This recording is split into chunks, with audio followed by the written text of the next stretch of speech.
Olá pessoal do terceiro período, aqui o professor Demilson Pereira Ribeiro. Quero primeiramente falar que estou muito satisfeito com o retorno das nossas atividades, né? Esse período do nosso trabalho é um trabalho muito produtivo, conforme vocês vão acompanhar aqui, nessa primeira parte da aula, que é uma parte mais burocrática, porque eu vou falar para vocês novamente, como no período passado, qual que é a nossa metodologia de trabalho. Bom, pessoal, nesse período nós vamos trabalhar, no terceiro período, duas disciplinas aqui ao mesmo tempo, né? Na verdade, dois conteúdos dentro da disciplina. Então, nós vamos trabalhar aqui o direito tributário primeiro e depois o direito do trabalho. Então, nessa disciplina nossa agora, dentro do primeiro bimestre, a nossa atenção vai estar voltada para o direito tributário. No segundo bimestre, o direito do trabalho. São duas áreas muito importantes para administradores, administrador de empresa, administrador público, administração em geral, tá joia? Então, primeiro, gente, dando introdução à nossa disciplina aqui, vamos lembrar. A sistemática de aula é uma sistemática de aula que o Ademir já naturalmente passou para vocês, eu vou colocar no grupo e depois vocês vão ver. É a mesma do período passado, é uma sistemática de aula adotada por todos os cursos, tá certo? O nosso material está aqui, eu já mostrei para vocês. Ano passado vocês já foram trabalhando comigo, eu gostei muito do nosso resultado no nosso grupo.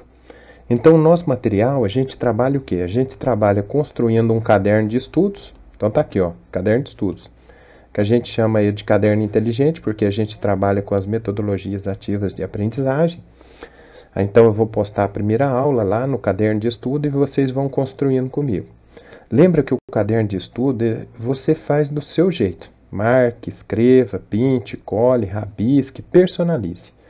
Porque a aprendizagem é algo muito pessoal. Então, por mais que eu me desdobre aqui em toda a minha capacidade pedagógica, didática para dar aula, aprender é com você. Eu não posso fazer isso por você. Essa parte do processo é com você. E a principal demonstração do aprendizado, lembre, é o caderno inteligente, é você mostrar que o seu caderno ele tem palavras-chave, ele tem definições, exemplificações, citações. Além disso, ele tem gatilhos de memória como código de cores, esqueminhas, beleza? Lembra do nosso índice e controle de estudo? Então, toda aula que eu der, vocês lembram que tem aqui, aula 1, introdução à disciplina. Aí lá no cabeçalho da aula tem o quê? Link da aula. Então, na hora que você abrir a aula para estudar, você pode clicar no link e já vai direto para o YouTube para você ver o vídeo. Ou então para você ouvir, né? E alguns aí já tranquilo. O importante é você saber. Além disso, o que a gente faz? Aqui no índice controle você tem que estudo. Lembra que eu sempre falo para vocês, eu dou aula no estado, eu dou aula no Colégio Santa Luzia. No ângulo nós temos um lema, aula dada, aula estudada. E isso é um lema que o ângulo tirou da vida de qualquer estudante, é a vida do estudante.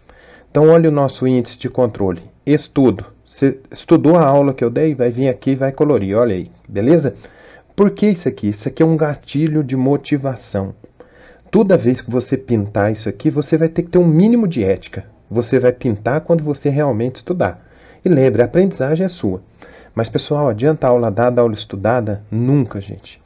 Todo bom estudante ele tem um plano de estudo e um plano de revisão.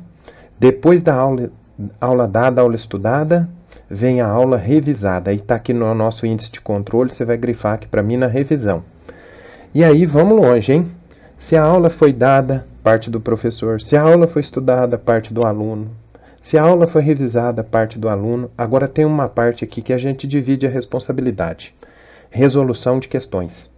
Tem dois quadrinhos aqui no nosso índice de controle. Primeiro quadrinho, questão objetiva. Segundo quadrinho, questão dissertativa. Lembra que eu sempre peço para vocês, nas questões dissertativas, vocês criarem lá a brincadeirinha que eu faço com vocês, que é a QPP. Lembra da sigla QPP? Quem não lembra, o que significa? Questão potencial de prova. O aluno inteligente, quando ele vai pensando ali a matéria, ele vai destacando partes que ele mesmo entende que são questões potenciais de prova. Então, QPP, tá joia? Bom, então nesse bimestre eu já expliquei para vocês. Tem a bibliografia, vocês podem pegar na faculdade. A faculdade tem um acervo bibliográfico muito bom, excelente.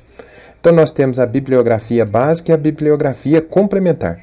Só que eu, no bimestre passado, eu já falei para vocês, eu me comprometo a colocar no nosso caderno de estudo tudo o que você precisa saber para enfrentar as nossas provas e qualquer concurso que você for fazer na vida. Então aqui estão os livros para quem tiver tempo de estudar mais detalhadamente. Eu vou trabalhar com esses dois livros aqui que eu gosto muito, tá certo? Que é o Hugo de Brito Machado, curso de Direito Tributário, e o Direito Tributário Esquematizado do professor Ricardo Alexandre. Além disso, depois no segundo bimestre eu explico a bibliografia básica e a bibliografia complementar do direito do trabalho. Nesse primeiro bimestre, pessoal, o que nós vamos trabalhar? Então lembra, o nosso primeiro bimestre, os olhos nossos estão todos focados no direito tributário. Então nós vamos trabalhar as noções gerais de direito tributário, então origem, definições e tudo mais. Os conceitos fundamentais de direito tributário, que eu já expliquei para vocês que no ensino universitário, a língua portuguesa é fundamental. Quanto maior seu vocabulário, maior sua compreensão do conteúdo. Então, conceitos fundamentais de direito tributário em duas partes, porque o direito tributário é muito amplo nos seus conceitos. Vigência e aplicação da legislação tributária, o que é obrigação tributária. E aí nós vamos entrar aqui numa parte de classificação. Como se classificam os impostos no Brasil? Nós temos impostos federais, que são de competência da União, impostos estaduais, de competência dos estados, e impostos municipais, de competência do município. Ao lado desses dois, nós temos três contribuições bem peculiares aqui. Nós temos as contribuições sociais, nós temos a taxa e a contribuição de melhoria. Nosso critério de avaliação, pessoal. Lembra que nós temos uma avaliação bimestral de 12 pontos. E os 4 pontos aqui dividem no nosso grupo de estudo. Como nós temos uma metodologia de estudo ativa, sempre que você postar no nosso grupo de estudo, eu vou estar identificando o que você está fazendo. Pessoal, por enquanto é só isso. Desejo que vocês tenham um semestre de muito sucesso, estudem bastante, aprendam bastante. Um abraço, fiquem com Deus, até a próxima.